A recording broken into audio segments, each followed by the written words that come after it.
Salam əziz dördüncülər, hörmətli müəllimlər və valideynlər. 4-cü sinif riyaziyyat kitabından izahlara davam edirik. Mövzumuz ümumiləşdirici tapşırıqlar. Çalışma nömrə 1-dən başlayaq. Ümumiləşdirici tapşırıq deyəndə nə nəzərdə tutulur? Keçən mövzulara aid çalışmalar olacaq. Ona görə də mövzu haqqında danışmağa ehtiyac yoxdur. Çalışma nömrə 1-də yazır ki, əvvəlcə qisməti təxmin edin, sonra isə bölmə əməllərini yazılı yerinə yetirin. Xatırladaq, qisməti necə təxmin edirdik? Qisməti təxmin etmək üçün ilk öncə təxmin edirik ki, hansı iki onluq arasında yerləşdiyini bilməliyik. Bunun üçün necə edirdik? Bax, diqqətli olun. 3 rəqəmli ədədi 1 rəqəmli ədədə bölmə zamanı ilk 2 rəqəmin, yəni əmələ gətirdiyi ədədə baxırıq, 93. 93-dən kiçik və 93-dən böyük 8-ə bölünən ədədi tapaq. 93-dən böyük bilirik ki, məsələn 80 bölünür, amma 80 ilə 93 arasında daha biri var. 83 üzərinə bir 8 gəlsə, 88. Da növbəti 8 artıq nə olacaq? 93-dən böyük olacaq. Bizdən hələ ilk olaraq 93-dən kiçik 88-dir. 88 6-nın yerinə isə diqqətli, 6-nın yerinə isə 0 yazırıq. 0 yazırıq və böldük 8-ə. 88-i yuvarlaq ədədlərin bölünməsini bilirik ki, 88-i böldük 11 eləyəcək. Bir dənə də 0-ı da qismətə yazdıq. Oldu nə? 110. 110 oldu. Digər 88-dir. Növbəti 8-ə gəlsək, artıq 93-dən böyüyün alarıq. 93-dən böyük 8-ə bölünən ədəd neçədir? 96-dır. 96, 6-nın yerinə 0 yazırıq. Yəni, buradakı 936-dakı 6-nın yerinə və bölürük bunu da 8-ə bərabər 96 bölündə 12 eləyəcək. 0 da əlavə elədik qisməti. Oldu nə? 120. Deməli, hansı iki onluq arasındadır? 110 ilə 120 arasında yerləşir cavab, yəni ki, qismət. Yəni, 936-nı 8-ə böləndə alınan cavab, yəni qismət 110-dan 120 arasında olduğu müəyyən elədik. Daha sonra isə yazılı yerinə yetirin. Deyir ki, yazılı yerinə yetirəndə artıq nə edirik? Sırf dəqiq olaraq hesablayırıq. 936-nı bölərik neçəyə? 8-ə bölərik, bərabərdir. Sütun şəklində də yaza bilərik. Altında yazırıq 936 bölünsün 8. 9 8-də bir dəfə 8-in 8 eləyəcək. 1 qalır, 3-ü gətiririk, 13, bir dəfə 8-in neçə edəcək? 8, yerdə 5 qalır, 6-nı da gətiririk, 56-da 7. Cavab neçə oldu? 117, burada 7-ni də 8-ə vuranda 56 eləyəcək və çıxanda da 0 qalıq qalmır. Deməli, neçə oldu? 117, qismət olacaq 117. Doğrudan da 117, 110 ilə 120 arasında yerləşir. Yəni, bu cür təxmin elədik. Bir də sonuncusunu yazıram. Nəyə görə hamısını yazmışıq? Biz burada sadəcə necə hesablama olduğunu bilməliyik. Digərə ehtiyac yoxdur. Diqqətli olaq, necə eləyirdik? Yenə xatırladaq. Deməli, 45. 45-dən kiçik 6-ya bölünən və 45-dən böyük 6-ya. 45-dən kiçik neçədir? 42-dir. Deməli, 42. Buradakı 6-nın yerinə, yenə də burada 6 gəlir. 6-nın yerinə 0 yazarıq. 420. 420-ni 6-ya bölərik, bərabərdir. 42-ni 6-ya böləndə 7 eləyir, 0 da yazıq 70. Və yaxud da digərin necə eləyərik? 45-dən böyük 6-ya bölünən neçədir? 48-dir. 48, 6-nın yerinə də 0 yazdıq. Elədir 480. Bölürük yenə də 6-ya, bu da bərabərdir. 48-ə böləndə 8 eləyəcək 0. Deməli, qismət 70 ilə 80 arasında olduğu müəyyən elədik. Və diqqətli olaq. Bundan sonra nə edirik? Yazılı olaraq yerinə yetiririk. Yəni 456-nı bölərik 6-ya bərabərdir. Aşağıda 456 bölünsün 6 sütun şəklində yazırıq. 4 bölünmür. 45-i bir dəfəlik bölərik 7 dəfə. 7 dəfə 6-nın 42. Yerdən neçə 45-dən 42 çıxsaq qalacaq 3.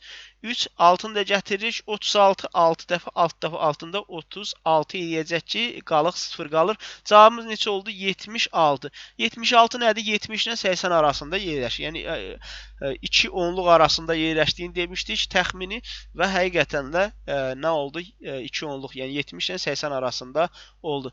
Bu qədər. Digərlərində eyni qayda ilə, yəni əgər ki, nəyisə çətinlik çəksəniz, diqqətli olarsınız, bir qədər necə hesabladığımızı, necə tapdığımızı müəyyən eləyərsiniz. Burada məsələn ki, görürəm ki, sonu yuvarlaq ədəd olan var. Deyərsiniz, bax 86 bölünmür. Deməli, biz 86-dan kiçik götürək. Məsələn, indi burada necə götürdüyünü deyərək. 86-dan kiçik 5-ə bölünən 85-dir. Deməli, ardından bir dənə 0 yazarıq. Bu 85-i 5-ə bölərik. 17 olur da. 17 dəfə bölünür. 0-ı da yazdıq. Oldu necə?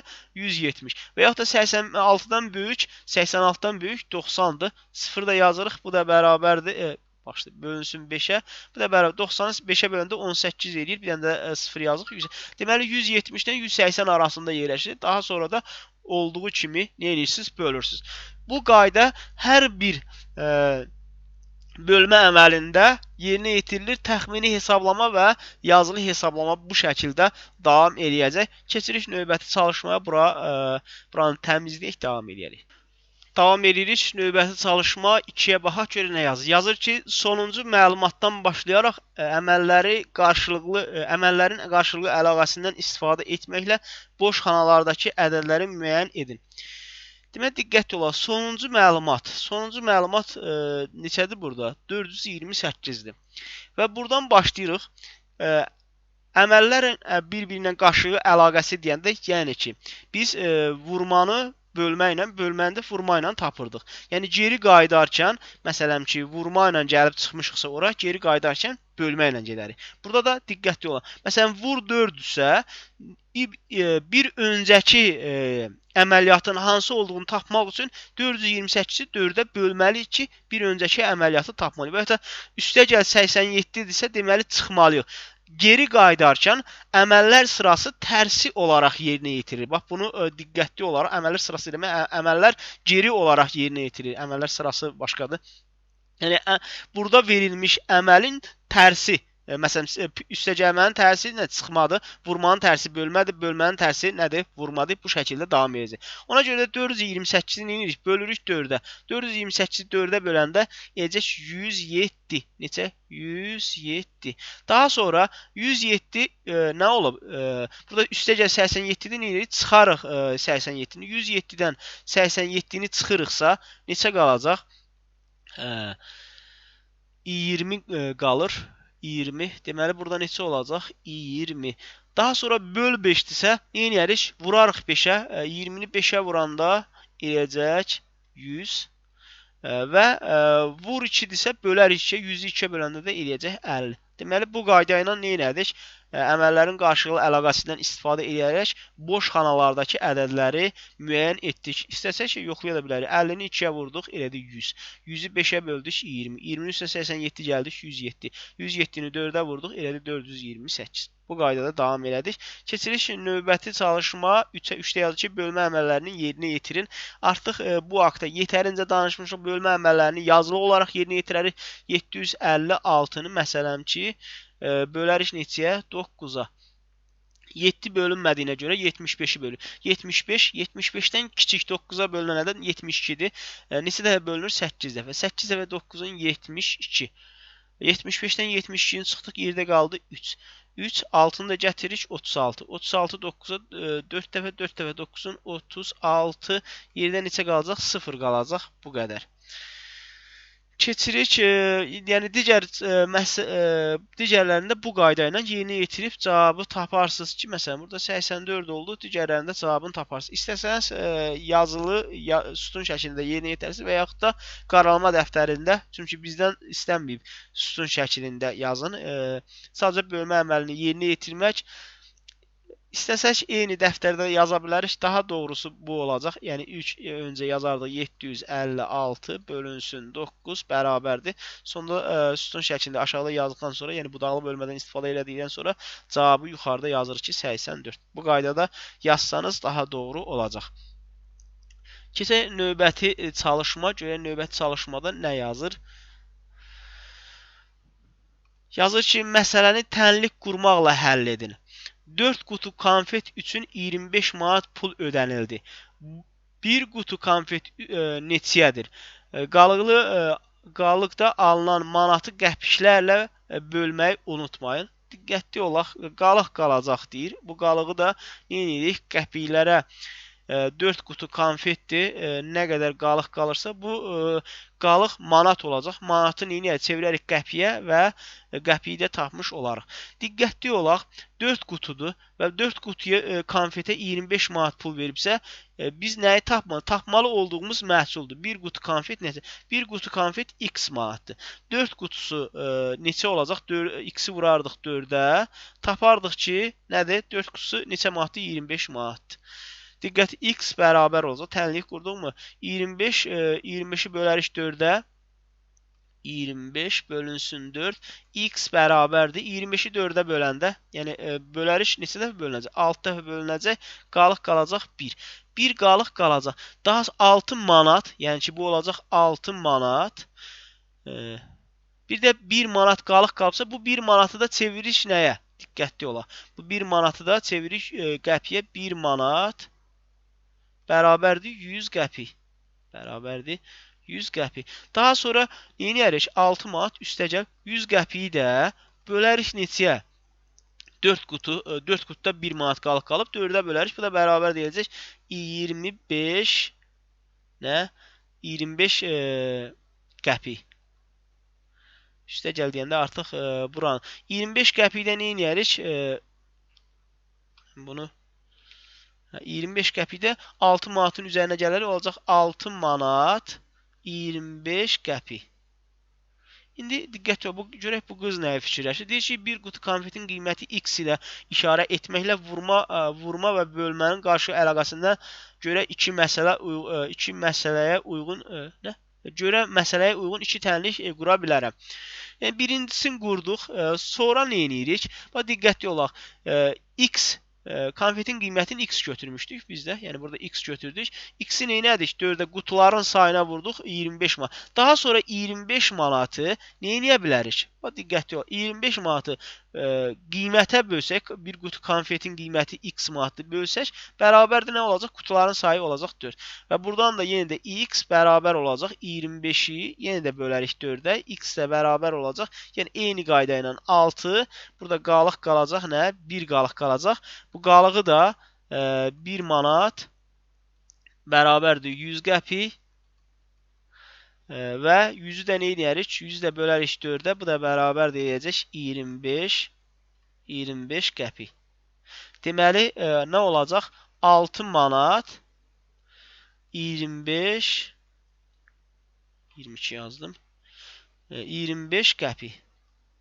Deməli, konfetin qiyməti nə olacaq? Cavabımız olacaq 1 kiloqram konfetin qiyməti 6 manat 25 qəpikdir. Bu qədər.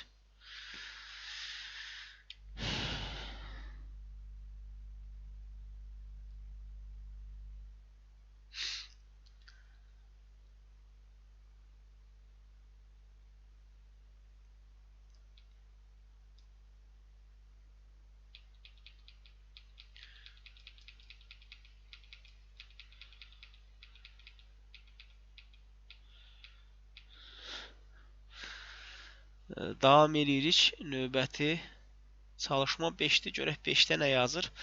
5'də yazır ki, məsələni həll edin, sonra cavabı cədvəli doldurun. Üzr. Məsələni həll etdikdən sonra cədvəli doldurarıq. Burada da görürsünüz ki, cədvəl verilmişdir. İlk öncə məsələ ilə tanışılaq. Deyir ki, Ersən üzrə o mağazada 5 dovşan və hər dovşan üçün 1 qutu yem aldı.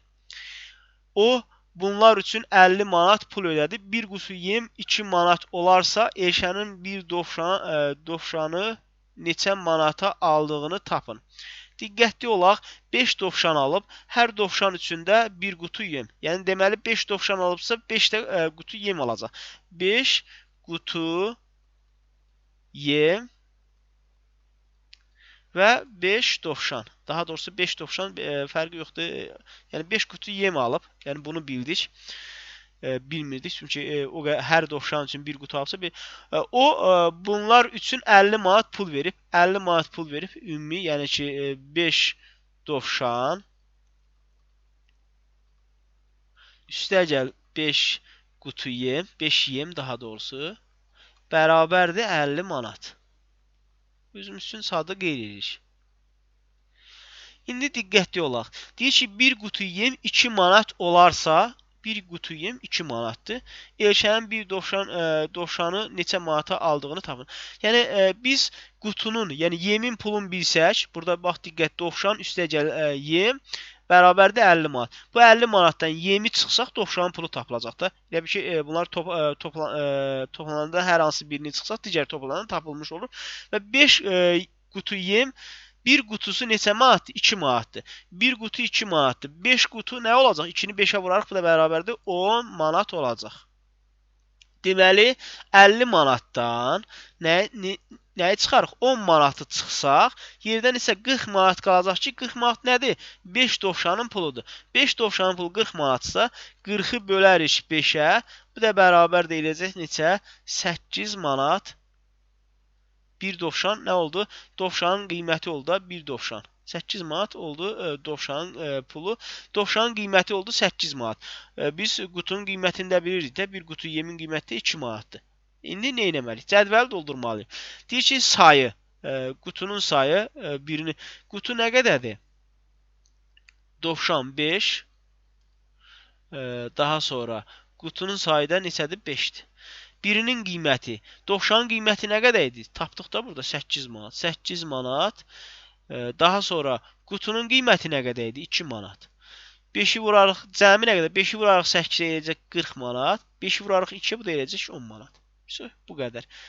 Cədvəl doldurduq mu? Doldurduq. Necə doldurduq? Amma birinci məsələnin yerinə yetirdik. Sonra cədvəl doldurduq. Birinci nəyi tapdıq? Bilirik ki, 5 dovşan, 5 yem 50 manatdır. 1 yem 2 manat olduğuna görə 5 yem 10 manat olacaq. Artıq nə oldu? Biz yemin pulunu bildik. Və ümumi puldan yemin pulunu çıxdıq. Yerdə qaldı dovşanlara verilən pul. Dovşanlara 40 manat pul verilib. Düzdürmü? Neçədən dovşandır? 5 dovşan. Bir dovşan neçə manatadır? 40-ı böldük 5-ə. Tapdıq ki, bir dovşan 8 manatdır. Və daha doğrusu bir dovşanın qiyməti 8 manatdır. Bu qədər. Keçirik növbəti çalışma. Növbəti çalışma 6.6-da yazır ki, süd qatıq istehsalı zavodunda hər 30 saniyədə 5 qab qatıq qablaşdırılır. 3 dəqiqə ərzində neçə qab qatıq qablaşdırılacaq? Cədvəli dəftərinizə tamamlamaqla məsələni həll edin. Və diqqətli olun. 30 saniyə 5. Daha sonra növbəti 30 saniyə 1 dəqiqə eləyir. 60 saniyədə 1 dəqiqə. 1 dəqiqədə 10. 1 dəqiqə 30 saniyə 15. Daha sonra 2 dəqiqə daha 5 gələcək. Yəni 5-5 arta gedir. Nə olacaq? 20. 2 dəqiqə nə olacaq? Bax, ardıca yazıram. Elə bir ki, burada necək? Orada yazmayaq. Diqqətli olaq. Sanki ardı buradan gedir. Bu şəkildə davam eləyəcək. Daha sonra nə olacaq? 2 dəqiqə 2 dəqiq çox yaxın yazdım. 2 dəqiqə 30 saniyə. Düzdürmü? 20-də 5-5 artır da hər 30 saniyədə 5 dəqiqə artır. 5 dəqiqədə 5 qab artır. 20 qabda nə olacaq? 25 qab olacaq. Daha sonra nə olacaq? 2 dəqiqə 30 saniyənin üzərinə bir də 30 saniyə gəlsə olacaq 3 dəqiqə. Sonuncu dəqiqədə bu 3 dəqiqə. 25-də üstünə bir dənə də 5 gələrik. Eləcə neçə? 30. Deməli nə oldu? Cədvəli tamamladıq və sonda bildik ki, qabların sayı 3 dəqiqə ərzində neçə qab qablaşdırılacaq? 30 qab qablaşdırılacaq. Cavabı yazarıq. Cavab 30 qab. Qatıq. Nəysə, bununla ardıcı yazaq. 30 qab qatıq qablaşdırılacaq. Bu qədər yaza bilərsiniz. Bu səhifə üzrə sonuncu çalışma oldu. Növbəti video izahlarda görüşənə qədər çox sağ olun.